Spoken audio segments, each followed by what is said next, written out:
It seemed to me that Canada-US relations at heart had always been about environmental and energy factors, even if we didn't usually think of it that way, and even if those factors were usually relegated to a footnote in sort of those histories of Canada-US relations. Welcome to Canusa Street, a podcast at the intersection of the issues and policies between Canada and the United States. Here are your hosts, Scotty Greenwood and Chris Sands.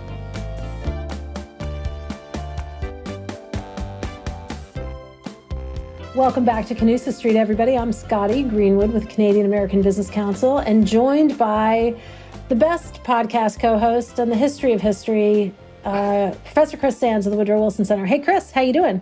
I'm doing great, Scotty, and that's high praise when our guest today is an historian. That's right. And I'm excited about the conversation we're going to have. You're going to introduce our guest properly, but it's always good when we bring smart professors and teachers onto the pod to help us learn more about Canada-US relations. So we have Professor Daniel Macfarlane, and why don't you introduce him properly? Oh, I'm delighted to do that, Scotty. Daniel Macfarlane is an associate professor of environmental and sustainability studies at Western Michigan University in beautiful Kalamazoo, Michigan, where my mom lives. He's an interdisciplinary scholar working at the intersection of environmental history, political ecology, and historical geography. And his research and teaching focus on American and Canadian water, borderlands, energy, hydraulic engineering, climate change, sustainability, and technology issues in the transborder Great Lakes St. Lawrence Basin, which really puts him at the heart of Canusa Street. I think Canusa Street has a bridge over some of those troubled waters as well. But we're really excited. He's teaching in an American school, but he is originally a Canadian and did his grad work. He did his PhD at the University of Ottawa. But he did his previous work at the University of Saskatchewan. So you were drawn to the region, and now you make your home there. So welcome, Professor Macfarlane. Thank you very much for having me. We're thrilled to have you. And because Chris led with it, Professor, where are you from in Canada? Tell us a little bit about your backstory before we get into your current research and writing.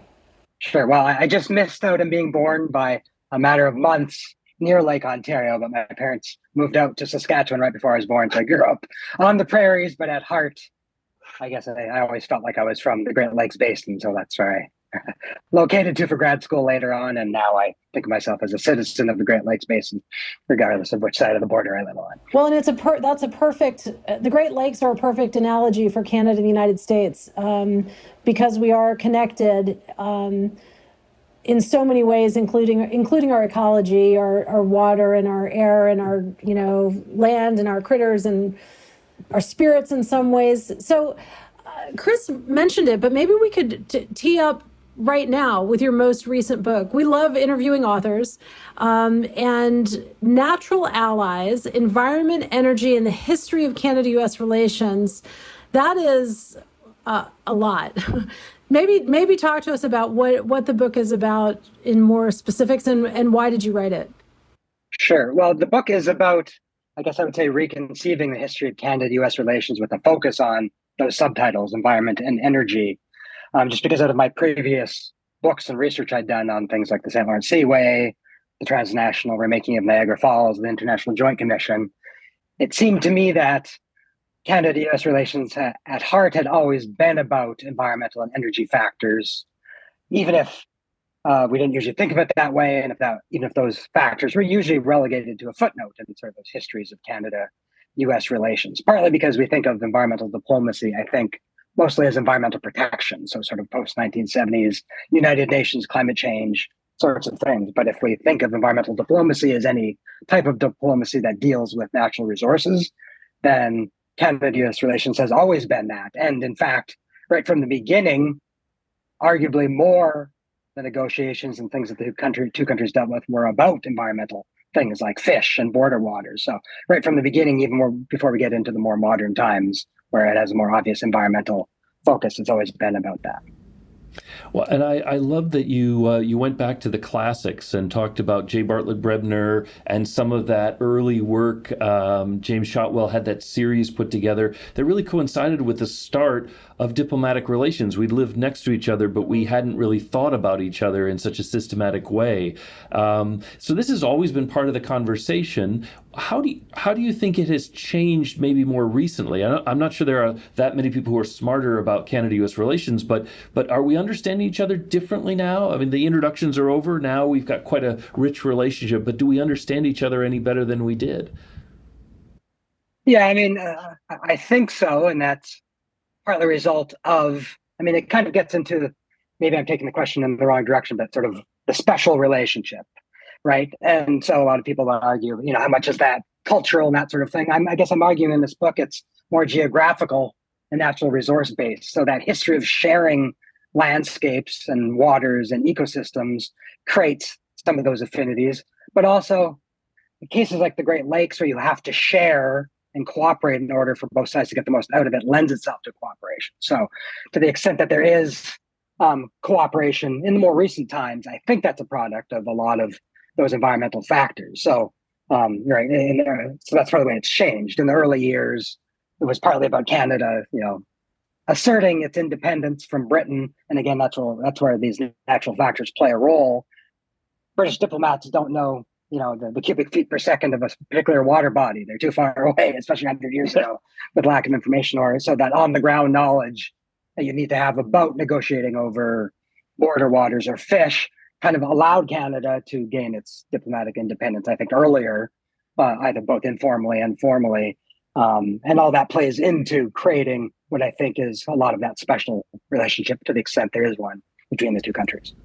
And it's interesting because that reminds me of, another import to Michigan, Gordon Stewart, whose book on the American response to Canada since 1776 up at Michigan State sort of made a similar observation, but saw maybe the environment as being the place where the Americans were able to boost Canada up as a sovereign equal to draw it away from Britain on the argument it's just local business. London doesn't need to worry about this. We can just focus on it locally. And you've kind of extended that a little bit forward into a continuing narrative where Canada is standing up and actually finding a level of equality with the United States where we can talk person to person about stuff that we share. Right. And I think it's because of, again, dealing with natural resource factors and arguably the fact that in the Canada-U.S. relationship, Canada is more likely to put its top officials and top people on the Canada-U.S. file, whereas it might be a little more peripheral, right, for the American side. So you've got your best negotiators, even, top ministers and prime ministers getting involved. So in that way, Canada is able to actually make out better than one might expect, given the asymmetry between the two countries, because of the fact that they're dealing with environmental and energy diplomatic factors, or at least that's what I would argue. Which was the Cohen and Nye argument, by the way, with power and interdependence. So yes, good citation. Sorry. Back to you. I'm not positive I can agree with Canada sends its best people to negotiate with the U.S. and the U.S. treats it as peripheral, but I won't debate you on that. Let's talk about water a little bit more. Sure. Water, is obviously essential to life.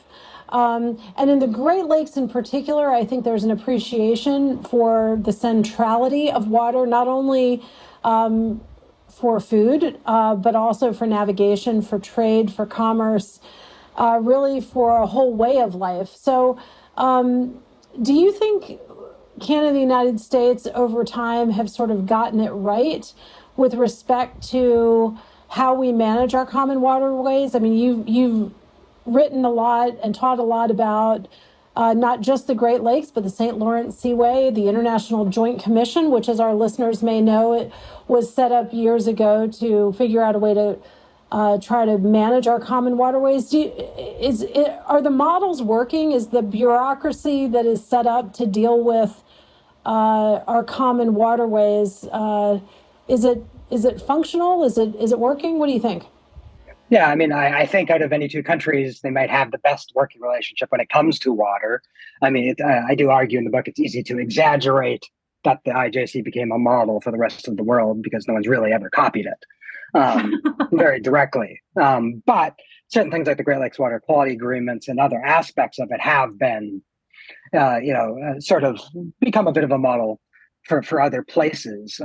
There's limitations because both sides are only willing to give up so much sovereignty. So with the International Joint Commission and the Boundary Waters Treaty, they don't have to listen to the International Joint Commission necessarily, and often the two governments don't.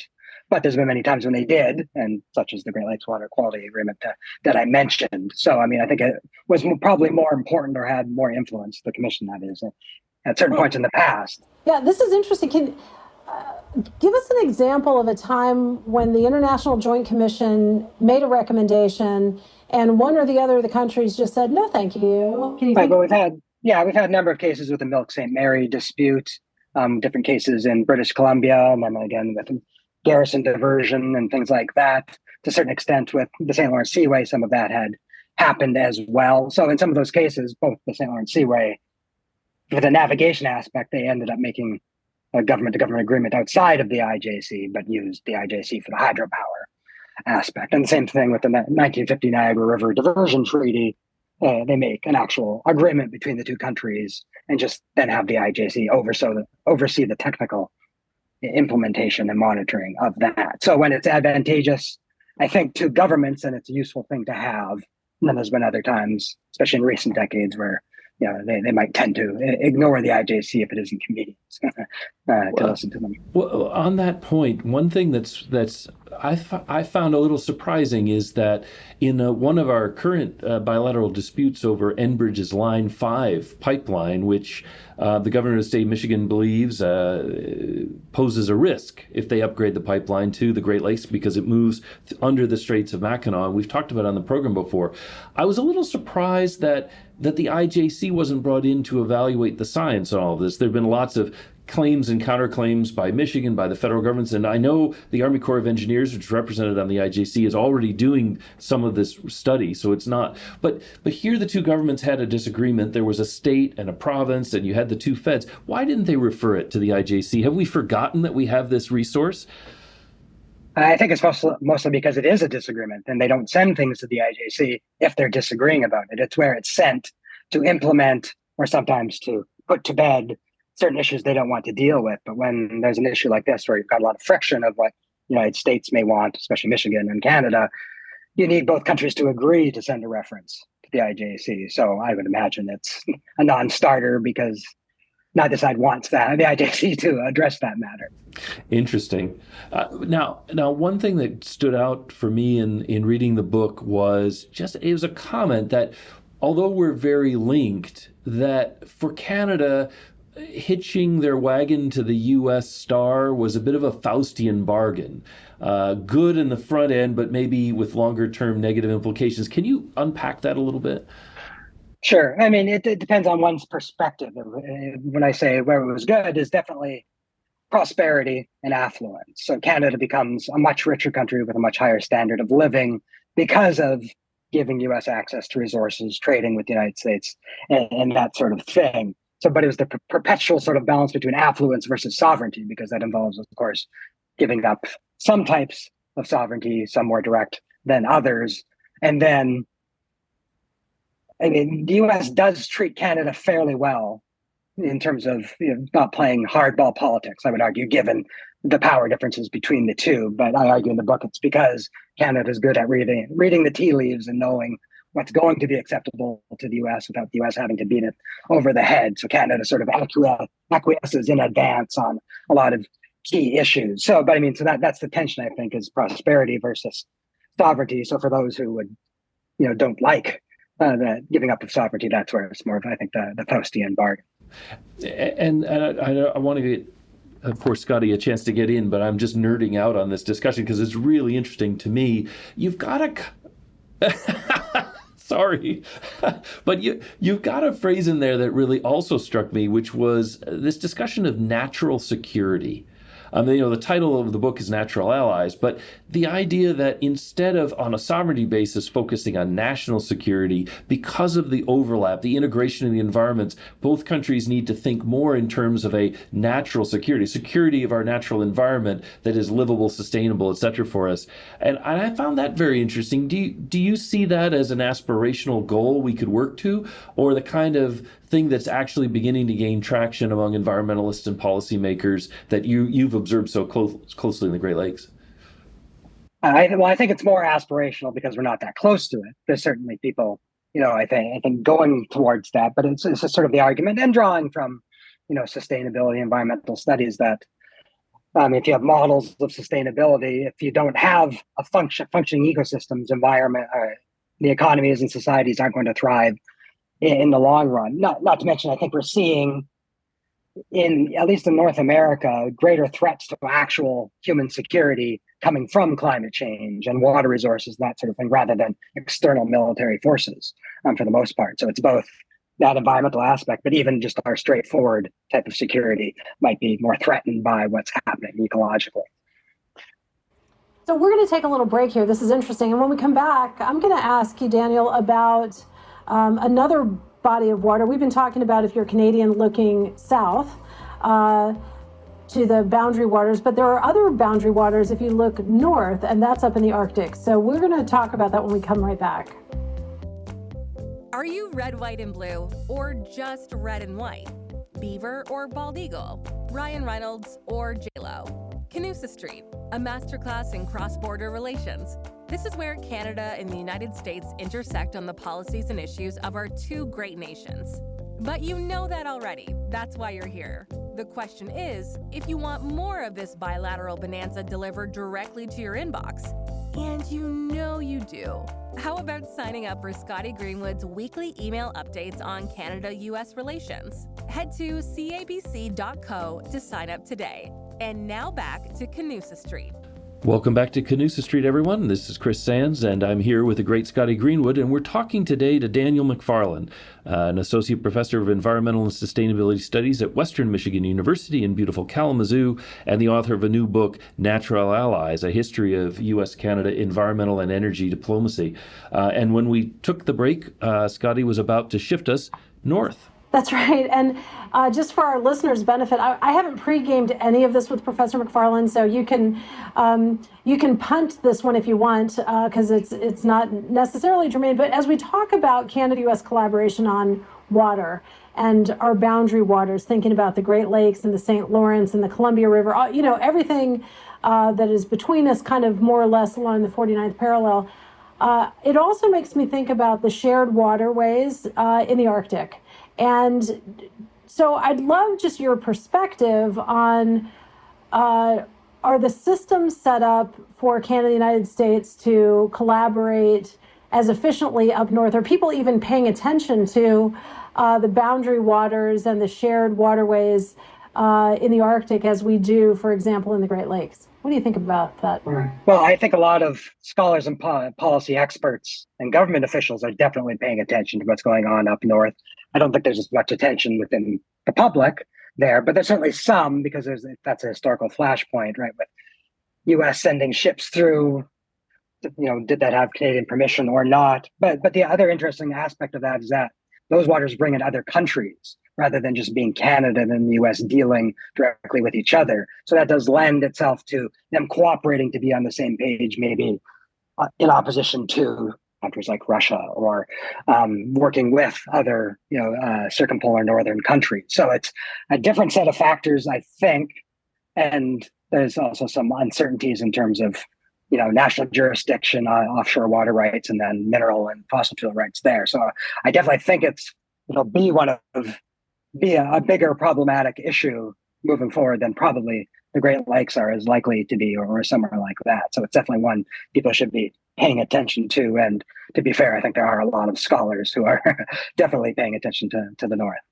Well, right. And in your formulation of, prosperity versus sovereignty, it seems to me that there are a lot of plus environmental integrity, shall we say. There are a lot of big thorny questions up there that are worth thinking about, and maybe we learn a few things from Great Lakes cooperation.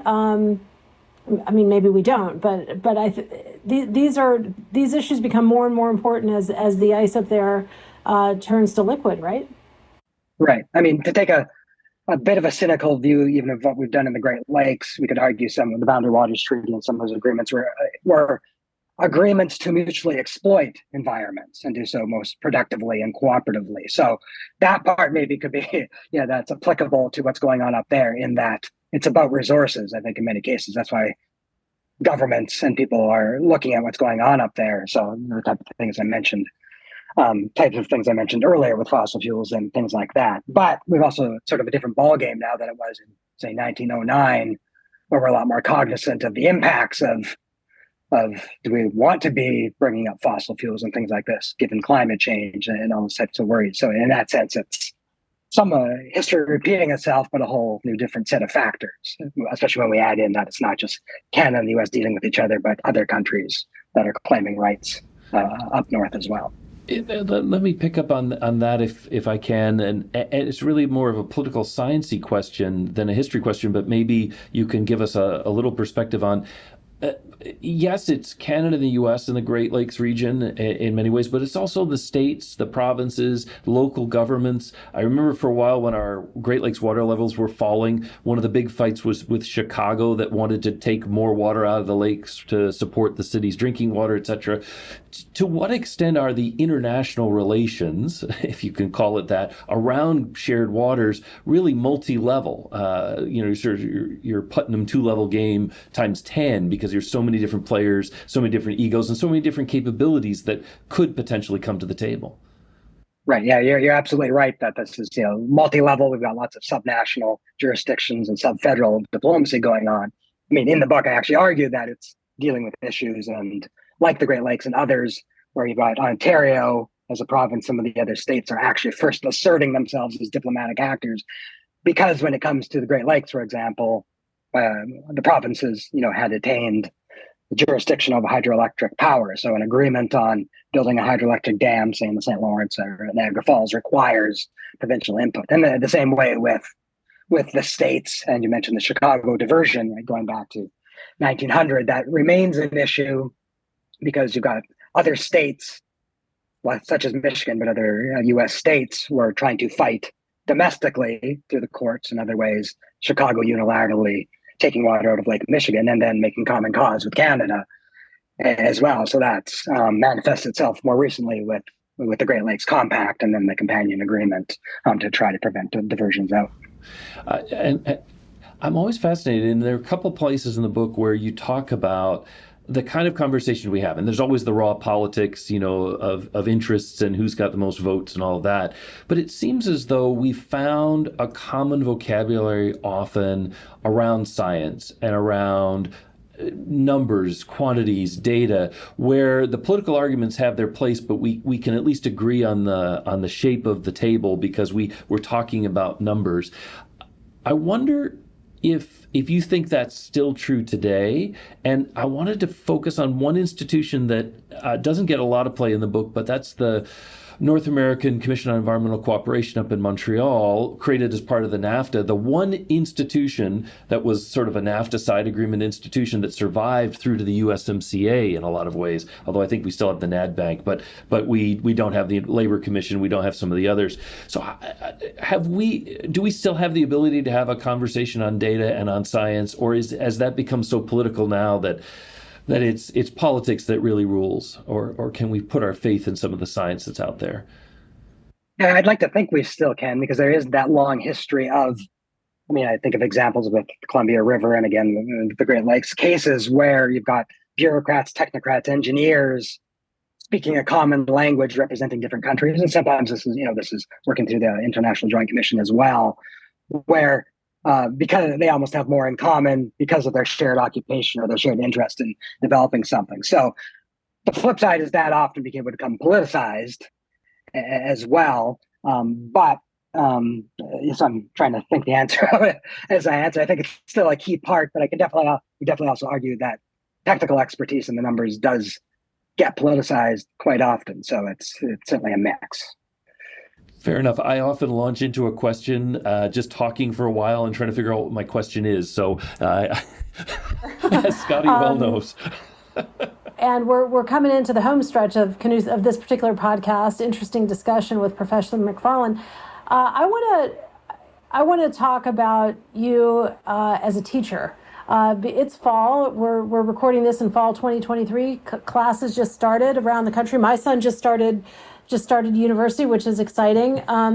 What's your favorite class to teach, and what are the couple of concepts that resonate the most with the students when you're teaching there at Western Michigan? Right. So, I mean, it's worth pointing out, even though I'm trained as a historian, I was actually hired as a policy scholar. And so I teach environmental policy and water policy and that sort of thing. So I think my favorite class to teach might be the class I teach that's Introduction to Environmental Studies and Sustainability, because we go camping in it. So that's coming up in a few weeks. So we go camping for the weekend. I mean, that's part of the idea is, we're looking at nature. You got to get out into nature. So normally we go to the Sleeping Bear sand dunes, the biggest freshwater sand dunes in the world on Lake Michigan.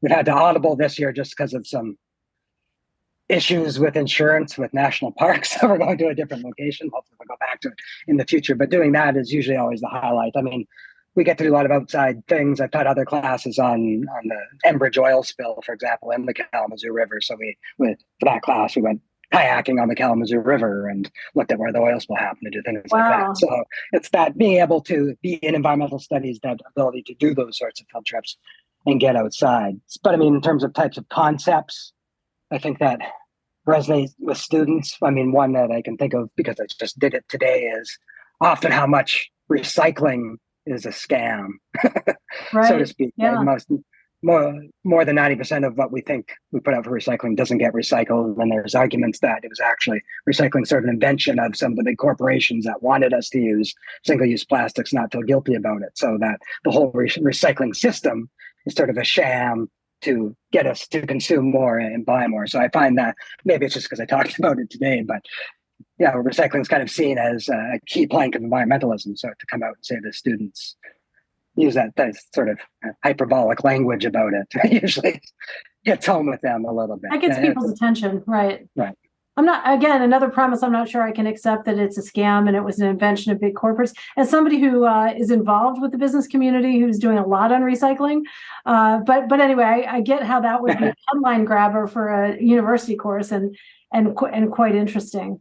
Yeah, to be fair, I do qualify it a bit after that. That's to grab their attention, that's right. And then look at the nuances. Sure, absolutely. All is fair in love and war and undergraduate seminars. I think that's the caveat that's often added.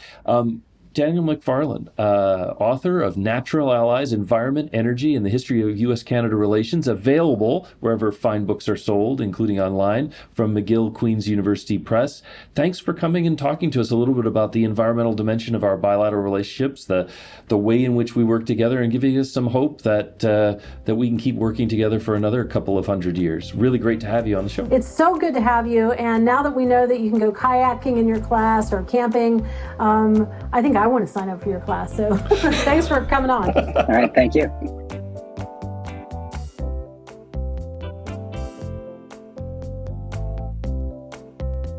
Chris, I love it when you nerd out with a fellow professor. It really, I think it raises the understanding level of our listeners, and I learn something every time we do this.